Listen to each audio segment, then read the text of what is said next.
Olá, tudo bem? Vamos para mais uma aula, ok? Mas antes eu quero falar sobre a atividade avaliativa, né? Que vai ter peso um ou 2, né? Que eu combinei lá com vocês, vai estar relacionada à prova depois. Então ela vai valer, deixa eu ver aqui nas minhas anotações. Vamos ver aqui.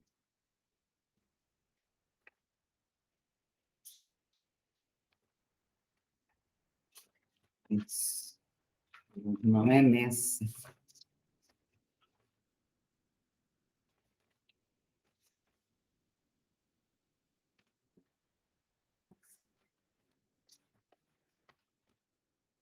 Então, né?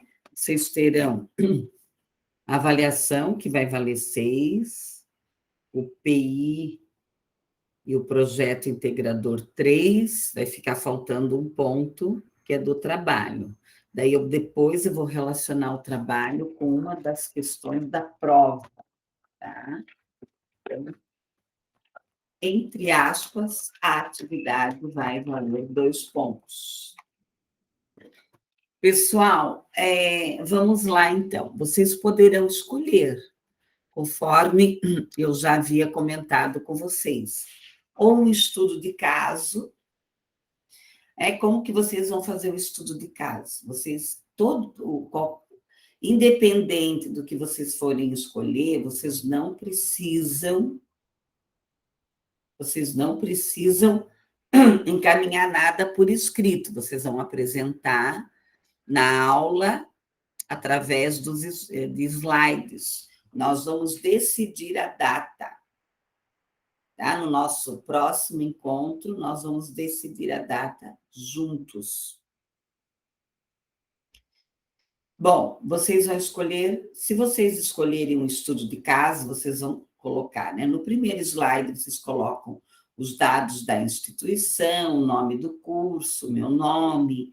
No segundo slide, vocês colocam o nome do trabalho, os nomes dos membros da equipe, lembrando sempre que não devemos abreviar nomes. Deve ser colocado o nome completo de vocês, e depois vocês vão dando sequência ao trabalho. Qual é o primeiro item do estudo de caso? É a apresentação do caso, é o relato. O segundo item é o que foi feito, que intervenções foram realizadas em relação àquele fato. Terceiro item, o que vocês fariam? Que intervenções, que medidas que vocês fariam?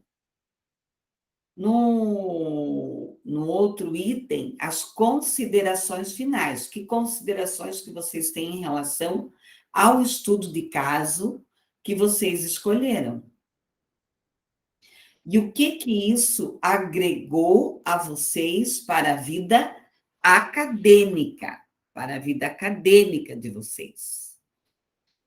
Bom, vocês podem escolher um livro para apresentar. Vocês querem ler um livro sobre a prática pedagógica, sobre didática, sobre o processo de aprendizagem, sobre inovações, tá? Ou vocês querem apresentar um projeto dentro do tema da área de vocês, ou dentro de letras, dentro da pedagogia, ou dentro do tema de história. Daí vocês vão fazer um projeto com a proposta de aplicar em alguma escola, qualquer tema. Pode ser os temas contemporâneos, pode ser algum tema na área de vocês. Aí vocês podem colocar lá, né, o tema do projeto, o tema, a justificativa, os objetivos, a parte da fundamentação teórica relacionada àquele tema, a metodologia e as referências. ok? Ou vocês querem ler um livro? Ah, professora, nós queremos ler um livro sobre as metodologias inovadoras, sobre a neuropsicologia, sobre a metacognição, sobre a prática pedagógica, enfim, algum livro relacionado ao fazer pedagógico. Temos uma infinidade aí de autores, ou sobre avaliação, é um livro sobre o Rubem Alves, sobre a Jussara Hoffmann, que é a parte da avaliação, Gadotti, Paulo Freire, né, e tantos outros aí, pesquisadores, escritores, ou sobre o processo de aprendizagem, sobre o processo de alfabetização, enfim, o que vocês acharem aí pertinente, tá? Pertinente aí para o nosso trabalho. Bom, como que vocês vão apresentar esse livro? Também coloca lá o primeiro slide apresentando a instituição certinho, o segundo grupo, o terceiro a biografia do autor, ou se tem mais do que um autor, dois autores, vocês podem falar. Se tiver mais do que dois, não tem necessidade. Às vezes tem o que um organizador, tem vários autores, né? Vários autores. Então, o que você faz? Você comenta só sobre o organizador, a biografia. Depois você conta sobre o livro, o desenvolvimento do livro, o decorrer do livro, e ao final você faz as considerações finais, tá? As considerações finais e as referências. Ok? O projeto, como que você vai fazer a apresentação? A mesma coisa. Você coloca o primeiro slide apresentando a instituição, o nome do curso, o nome da nossa disciplina, o meu nome. No segundo, o nome do trabalho, o tema do trabalho e o nome de vocês. E daí a sequência do projeto, o tema, os objetivos, a justificativa, a metodologia e as referências. Ok? Então, em relação ao trabalho, é isso. Se vocês tiverem mais alguma sugestão, alguma situação que vocês queiram apresentar, não tem problema, né? Eu posso avaliar a proposta de vocês e verificar se ela é pertinente ou não. Então, nós temos aí essas. Eu apresentei 3 possibilidades para vocês fazerem o trabalho. Tá ok? Então, vamos lá. Na última aula, nós falamos sobre a neurociência, a aprendizagem, a questão da metacognição. Então, hoje eu vou reforçar um pouco mais a questão da neurociências, porque aqui tem algumas propostas de como que você pode estar trabalhando em sala de aula. Então, a neurociências e a aprendizagem. Então, quais são os objetivos da neurociências na educação? É trabalhar a questão da curiosidade, da informação, da análise, do levantamento de hipóteses, de fontes. Nós temos aqui a neurociências, os benefícios à educação, aulas dinâmicas. Neurociências não é um receituário, não existe receita. Nós já discutimos bastante isso dentro da educação, que nós não temos receita. Professores refletir sobre a sua prática, visão científica, as contribuições para o cérebro e o processo de aprendizagem.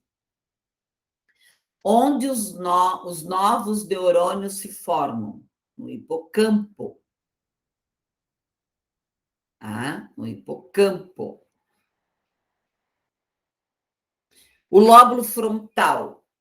O que o lóbulo frontal ele é responsável? Pela linguagem, pelo pensamento, pela coordenação motora, pela emoção, pelo pensamento abstrato. Então, o que nós temos aqui? Nós temos o lóbulo frontal. Então, se alguém tem alguma disfunção nesse lóbulo frontal, provavelmente vai ter dificuldades, ou na linguagem, ou no pensamento, ou na coordenação, ou na emoção, de repente sofreu uma lesão.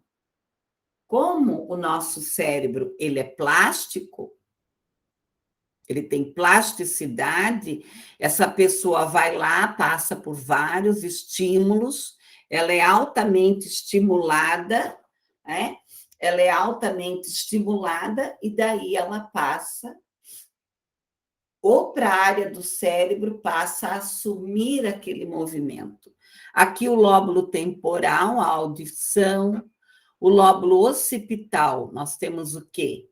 A imagem, reconhecer cores, visão, profundidade, distância, está lá atrás, mas o olho vai nos ajudar, né? O olho é um mecanismo. O lóbulo parietal, nós temos o quê? As sensações, os sentidos, o tato, a dor, o calor, os lábios, a língua. Aqui, repetindo, o lóbulo frontal, lobo, eu falo lóbulo, mas é lobo. O lóbulo. O lobo frontal, o lobo parietal, o lobo temporal e o occipital. Então, o frontal, ele vai trabalhar o quê? As atividades motoras.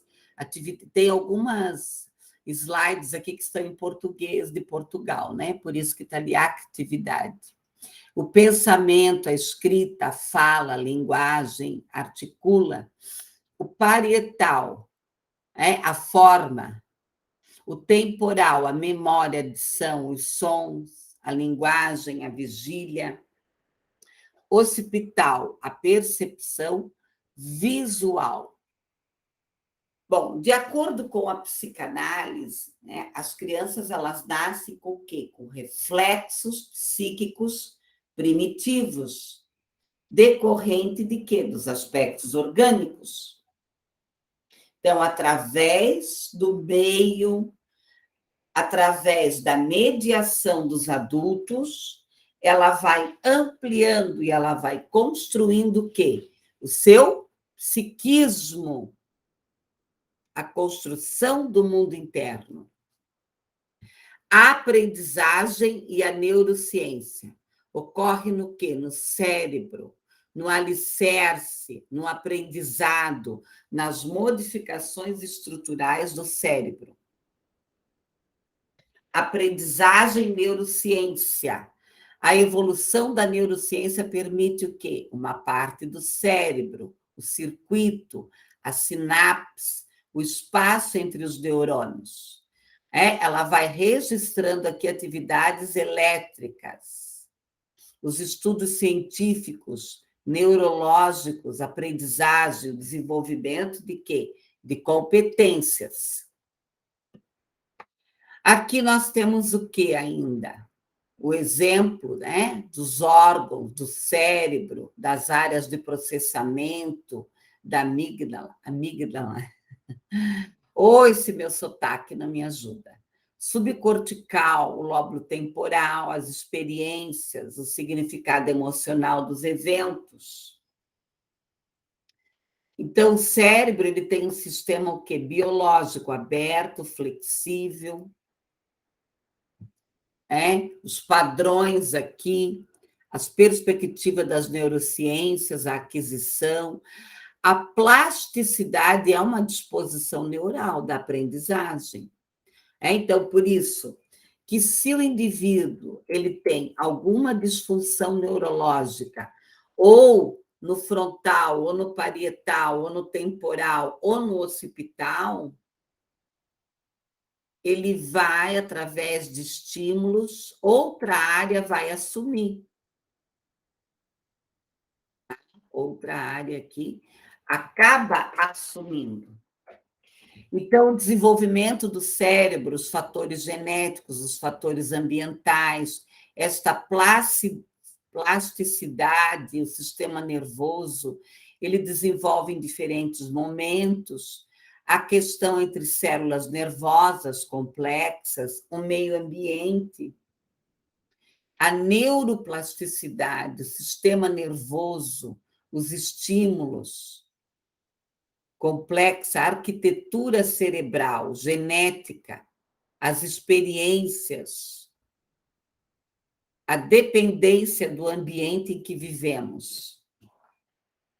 Então, logicamente, né, pessoal, independente, se essa pessoa, se essa criança, esse adolescente, esse adulto, esse idoso, tiver um cérebro que não tem nenhuma disfunção, mas ele não tem um ambiente, essa pessoa não tem um ambiente que estimula, pode ter atraso. Então, eu posso ter uma pessoa que tem uma disfunção cerebral, né? Ela tem uma disfunção cerebral, mas ela, através dos estímulos, né? Através dos estímulos, ela aprende. Então, nós precisamos de quê? De um organismo, de um cérebro funcionando e de um ambiente que proporcione estímulos. Potencialidade, ambiente. Então, nós temos aqui a neurociência, a psicologia e a pedagogia. O que é essa neurociência? O funcionamento do sistema nervoso. A psicologia vai trabalhar o cérebro, o comportamento, e a pedagogia vai trabalhar o quê? A questão da educação e da aprendizagem. Então, nós temos aqui um trio perfeito. A neurociências, que vai discutir, estudar, trabalhar a questão do funcionamento do sistema nervoso, e temos a psicologia, que vai trabalhar a questão aqui do cérebro, do comportamento, e a pedagogia, então, toda a temática do processo de desenvolvimento, de aprendizagem e o fazer pedagógico. Colegas, aqui eu trago, por que eu repeti esse assunto? Nós já tínhamos trabalhado na última aula. Porque eu trago algumas dicas da neurociências para a sala de aula. Como coloca Leonor Bezerra Guerra, não há receitas. Mas nós podemos melhorar as estratégias pedagógicas, para proporcionar a esse estudante o sucesso na aprendizagem. Então, uma das questões é estimular os sentidos. Isso nós temos discutido bastante. Ativar a audição, a visão, o olfato, a gustação, a visão, o tato, as redes neurais. Recontar, rever, repassar. Então, trabalhar a questão da escuta, do escrever, do experimentar, do aprendizado. Despertar curiosidade, a contextualização dos conteúdos. Então, isso tem se discutido muito dentro da educação, que é o quê? A interdisciplinariedade, ou a transdisciplinariedade, a vida é em rede, a sociedade é em rede, não existe nada isolado. Então, sempre que você for trabalhar um conteúdo, você vai partir da onde? Você vai partir da onde? Colega? Você vai partir do que o estudante traz, e daí você vai ampliando através da sua mediação, da curiosidade, da pesquisa, do incentivo a esse estudante. Dormir bem. Nós precisamos dormir. Tem aí o tipo do sono REM. Então, sonos muito rápidos fazem mal, nós temos que dormir aí 6 horas, 7, 8, no mínimo de 6 a 7 horas. Motivação. Então, a pessoa também ela tem que estar o quê? Motivada. Para eu motivar essa meninada, essa rapaziada aí, tem que trazer desafios, coisas novas, levá-los a pesquisar, instigá-los, questioná-los, discutir, fazer aula de debate, alternância de atividades. Então, usar sempre a mesma estratégia? Não. Exposição, perguntas, produção de vídeo, pesquisa, projetos, trabalhar com o quê? Com emoções, dar vida à sua aula, cuidado com as ansiedades, o medo, as emoções negativas, você encorajar essa rapaziada. Eu vejo aqui mesmo na universidade estudantes que têm medo de apresentar o trabalho, têm medo de errar. Não, nós estamos aí para aprender, para trocar, cada um tem uma visão diferente.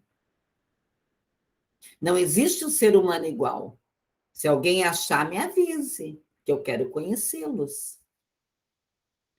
Ambiente, a questão do quê? Da empatia, da segurança, da afinidade entre os pares, as turmas, o processo de aprendizagem, criar um ambiente gostoso, Participação, o professor deve ter o quê? Um papel ativo, contribuindo para quê? Para o desenvolvimento, durante as aulas, suas limitações para superá-las.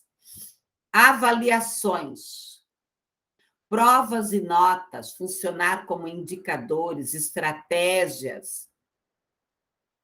Cuidado aqui. O professor ele deve rever a avaliação, ele deve dar um feedback ao estudante, dar dicas para ele melhorar, não precisa massacrar. Aprendizagem baseada em problemas, ABP. Nós já vimos em aulas anteriores várias estratégias que eu posso estar utilizando para melhorar a prática pedagógica. Aqui eu estou trazendo a ABP.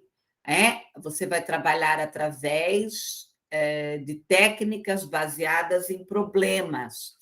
Então, discutir favorece os estudantes aqui, aprendizagem, mobiliza mais recursos cognitivos, aula expositiva, os objetivos. Então, ou o estudante traz uma problemática, ou você traz uma problemática. Aqui, a aprendizagem.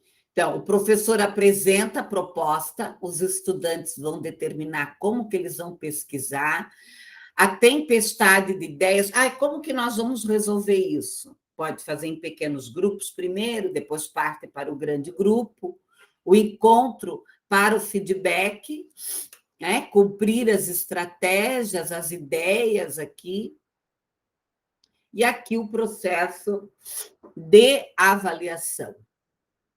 Tá?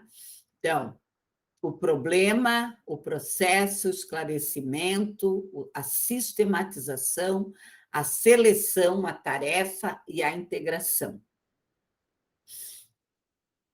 E aqui, os 7 passos para atingir a aprendizagem significativa. Analisar os termos desconhecidos.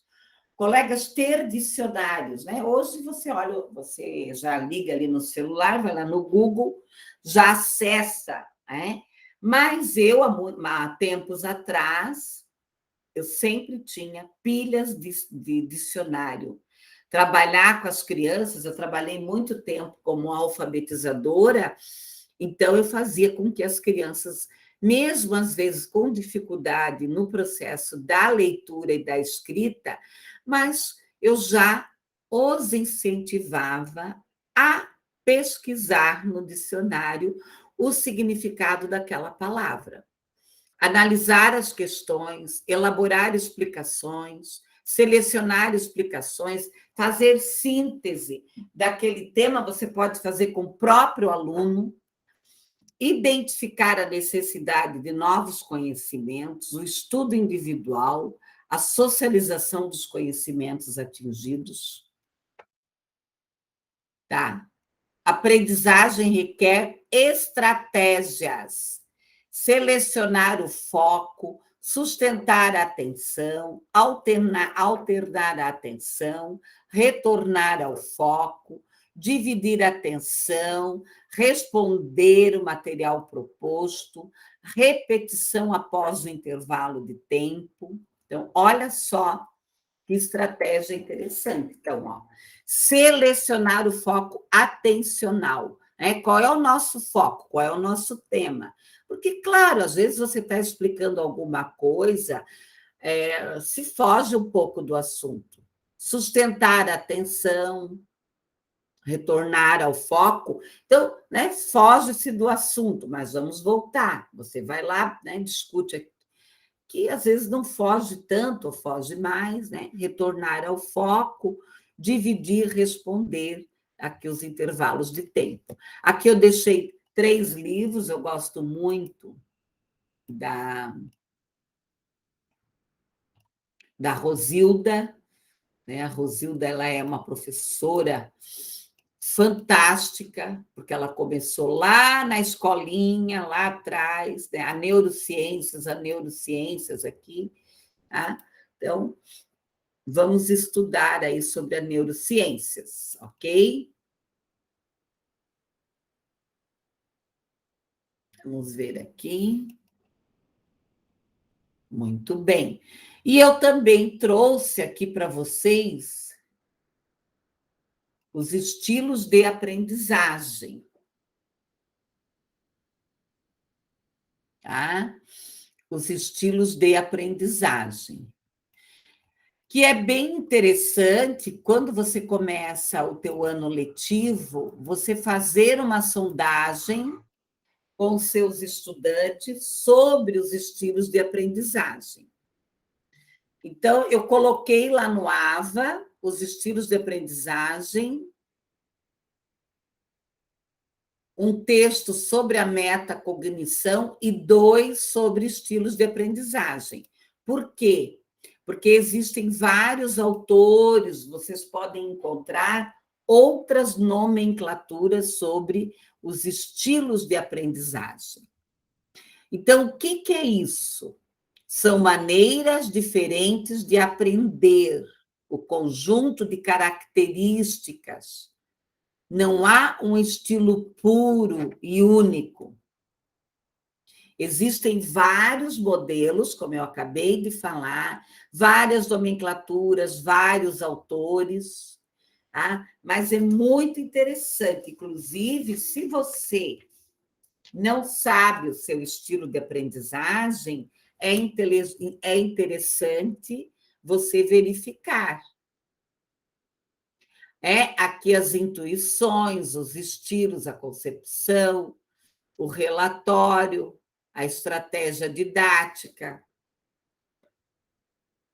Aqui nós temos o conceito. O que é estilo de aprendizagem?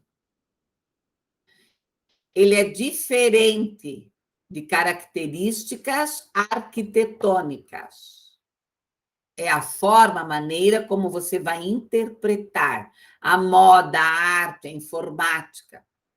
Então, no campo da arte, qual é o estilo de aprendizagem, o movimento artístico, na música, no universo? Então, ele é um termo muito utilizado também na informática, em todas as áreas da educação. Aliás, desculpa, em todas as áreas do conhecimento. Na educação, ele é uma forma como a pessoa pensa, aprende, analisa e conversa. Então, dentro da educação, então vamos lá, vamos repetir aqui. No campo no estilo aqui, ele pode ser usado como diferentes âmbitos, interpretar a moda, a arte, a informática. No campo, as características, na música, o estilo, as obras, no universo, a questão da moda, o termo, utilizado também na informática, então, em todas as áreas. Na educação, o que ele é? O que ele é? A forma como a pessoa pensa, ela aprende, ela ensina e ela conversa. Então, os estilos são cruciais para a classificação e analisar comportamentos. Aqui eu trago do Alonso, Isso aqui foi em 1994, mas existem outros autores. O Garcia. Então, para o Alonso, os estilos são como conclusões. As pessoas agem e são úteis. Para Garcia, é o quê? Aptidões, preferências, tendências, atitudes, a manifestação, o padrão, as aptidões, o rótulo, o comportamento, a veste, a fala, o pensa, aprende, conhece, ensina. E aqui nós temos os estilos cognitivos, a informação, as diferentes aqui, as maneiras de processar, implica em quem? Nas diferenças dos seus processos de aprendizagem.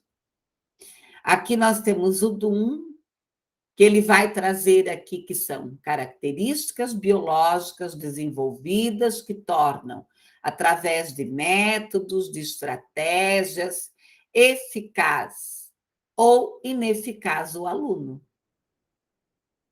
O Alonso e o Galego, são rasgos cognitivos, afetivos, fisiológicos, indicadores que vão desenvolver, interagir ou não através de ambientes de aprendizagem esse estudante. Tudo vai depender de quê? Desse ambiente, de como que está esse organismo desse estudante. Garcia ainda. Características cognitivas, afetivas, fisiológicas, de preferência pelo uso de sentidos da cultura, do desenvolvimento, da personalidade, das pessoas, dos próprios métodos, da forma de aprender. Fernandes, os estilos de aprendizagem são o quê? Traços cognitivos, afetivos, tem algumas palavras ali que eu peguei um material de Portugal, está em português de Portugal. Estáveis, discentes, interagem. E aqui os estilos de aprendizagem de acordo com Guilde e Garger, baseado em galego. Galego, Estilos de aprendizagem aqui: inventários, testes ou prova de caráter, observação, entrevista e análise de tarefas. O que são os inventários? São instrumentos que a pessoa deseja prover de si. O auto-reporte, direto e o indireto. Então, através de perguntas diretas, podem manter ou não uma pessoa. As perguntas não diretas, que necessitam de algum procedimento especial. Então, corresponde o quê? A provas, a estilos cognitivos, a instrumentos que vão fazer ela pensar e dar uma resposta. Observação consiste em quê? O comportamento das pessoas. Então, tem pessoas que ficam observando, observando, e elas aprendem. Entrevistas. As preferências de aprendizagem.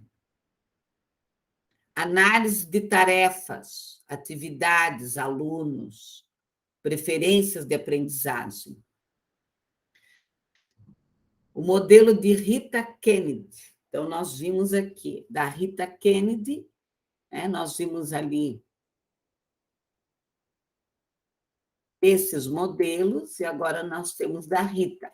Existem, e Kennedy tem muito mais.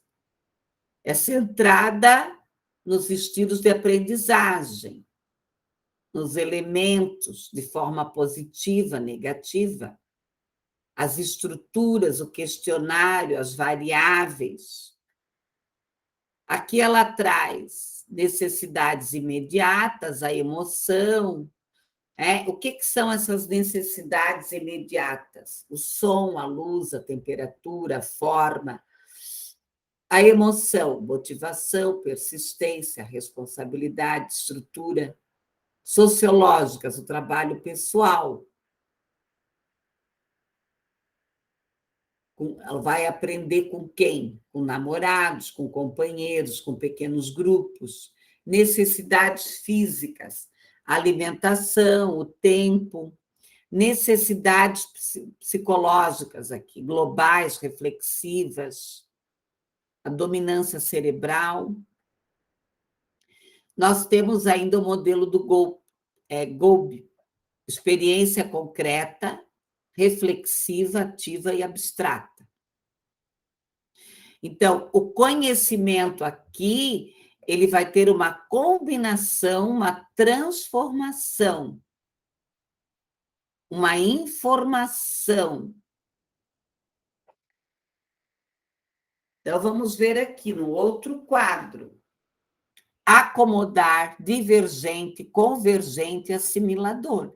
Então, dentro desse modelo, ele vai estar o tempo inteiro experienciando, ativando, fazendo reflexões, e daí, criando lá os seus conteúdos abstratos, as suas conexões. Acomodadores, fixam-se nas experiências concretas. Então, tem pessoas que precisam o quê? Pegar, sentir, ver o objeto. Divergentes. Pensam que nada deve ser aceito. Tem outras alternativas. Assimiladores. Trabalham de forma criativa. Convergentes. São geradores de convergência, de ideias, de ações. Você pode ter qualquer estilo desse. Você pode ter um estilo que você vai ter mais...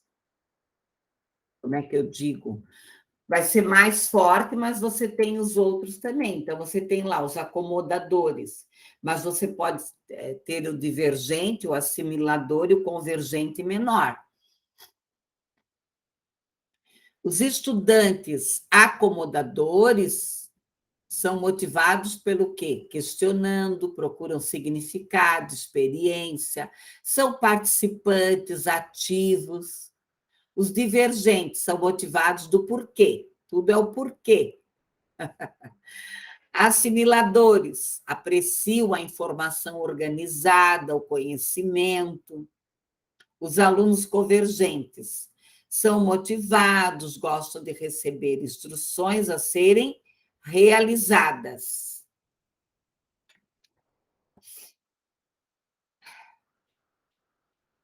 O modelo de Honen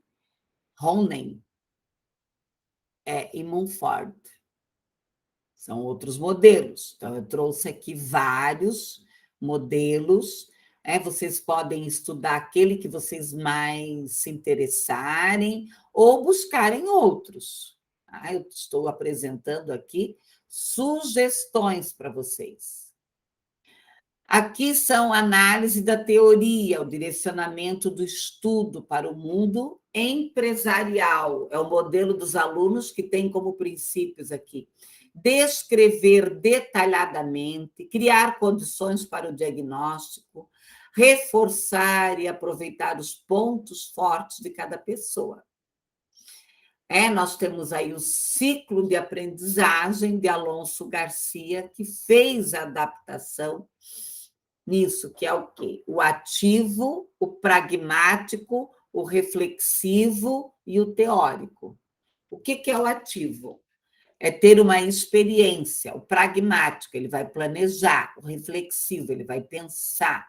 O teórico, ele vai pesquisar. Isso aqui é completo, né? É o circuito completo. Então, a aplicação não é um mero instrumento fechado, acabado. As pessoas percebem o seu estado de desenvolvimento, de aprendizagem e as características. Por que é bom você saber o seu estilo de aprendizagem? Porque daí você já vai trabalhar em cima daquilo. A utilização da informação, do desenvolvimento, da organização, das características mutáveis.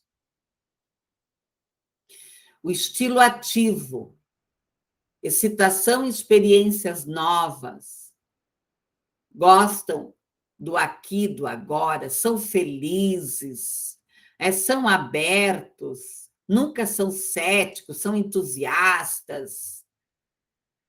Eles não têm medo, eles têm tendência para... Às vezes, eles vão até, correm riscos aí. Têm prazer, procuram novas situações, tendem a prosperar, experiências novas, implementações. Você pode dar qualquer desafio, eles vão atrás, eles agregam, eles discutem. A vida é uma alegria. O reflexivo, ele gosta de se afastar, para ponderar as experiências, observar nas diferentes perspectivas. Meditar, tende a adiar a conclusão, reuniões, ficar nos últimos lugares. Para ficar o quê? Observando, pensando. Gostam de ouvir os outros, de captar tendências na discussão, antes de apresentar seus pontos de vista. Tende a adotar o quê? Um comportamento passivo, distante, quando atuam parte de um quadro, suas observações, passado, presente e futuro. Estilo teórico, observações complexas, lógicas, firmes, caminho vertical, assemelho a fatos em teorias coerentes. Tende a ser o quê? Perfeccionista. Descansam facilmente até estar completo ao seu esquema racional. Eles gostam de analisar, sintetizar, ler, pesquisar, teorizar, discursar. Baseia-se que na racionalidade e na lógica. Vamos lá, onde é que está escrito isso? Vamos comprovar. Eu achei bem interessante essa divisão aqui dos estilos de aprendizagem: o ativo, o reflexivo e o teórico, e o pragmático. Então, o teórico aqui vai fazer perguntas. Será que isso faz sentido? Ele é analítico, ele tenta objetivar do que a subjetividade, a ambiguidade, né? Ele quer a comprovação. E, às vezes, eles rejeitam algumas coisas. Preferem maximizar a certeza do que duvidar. O pragmático, eles gostam de quê? De ideias teóricas, técnicas, procuram novas ideias, pessoas, gestão, administração, a prática. Gostam de ver as coisas funcionando, é a prática. Tá? É o bolo pronto. Entre a receita, é o fazer o bolo, a reflexão, as práticas, a terra, a oportunidade, a melhor maneira de fazer, o porquê que é bom. E assim, né? O estilo de ensinar e estilos de aprendizagem. A aprendizagem deve ser centrada onde? No aluno, ocorrer o quê? Uma troca entre o professor e o estudante. Entre o professor e o estudante. O professor deve o quê? Diagnosticar para poder conhecer os diferentes estilos de aprendizagem. Elaborar atividades, recursos, estratégias. Deve contribuir de forma ativa, características, poder ajudar de forma eficaz, melhorar as práticas, as concessões da aprendizagem ao longo da vida, conhecem aqui os estilos de aprendizagem, a importância, a construção do conhecimento. E aqui algumas conclusões. O conceito de estilo é uma forma da pessoa, vamos repetir lá, pensar, aprender, ensinar e conversar. Os estilos cognitivos são diferentes de estilos de aprendizagem. Os estilos de aprendizagem podem ser o quê? Identificados através de quê? De inventários, testes, provas, caráter, observação, entrevista, análise. São variações. Os estilos de aprendizagem são, na sua maneira, baseados através de quê? De experiências que aquela pessoa passou. Então, é interessante você verificar juntamente com seus estudantes como que ele aprende. Então, os estilos de aprendizagem são diferentes de abordagens, de caminhos que o estudante pode traçar. Cada um pode mudar ao longo da sua vida. Não é porque eu tenho um estilo de aprendizagem hoje e amanhã eu vou ter o mesmo. Existem mudanças. E é importante que o professor conheça esse processo. Olha a junção, né? Neurociências, metacognição e estilos de aprendizagem. E aqui as referências. Qualquer dúvida, eu estou à disposição. Na próxima aula, eu falo um pouco mais sobre os estilos de aprendizagem e algumas técnicas de como que você pode estar levantando os estilos de aprendizagem de seus estudantes, da sua turma de trabalho. Muito obrigada pela atenção. Muito obrigada mesmo. Um forte abraço. Qualquer coisa, eu estou à disposição.